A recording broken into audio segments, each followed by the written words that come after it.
کلمہ بتائے گا امانت کس نے سنبھالی ہوئی ہے۔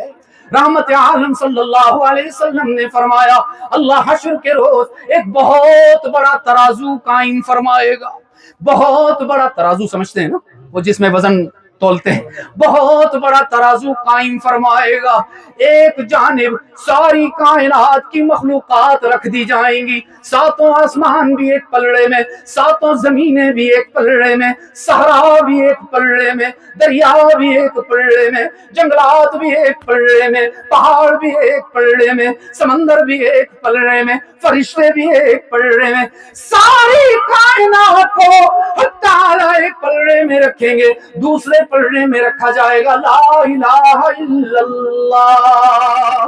رحمت عالم نے فرمایا جیسے ہی کلمہ دوسرے پلڑے میں رکھا جائے گا لرجعت بہن لا الہ الا اللہ، ساری کائنات والا پلڑا ہلکا ہو جائے گا، کلمہ طیبہ والا پلڑا بھاری ہو جائے گا۔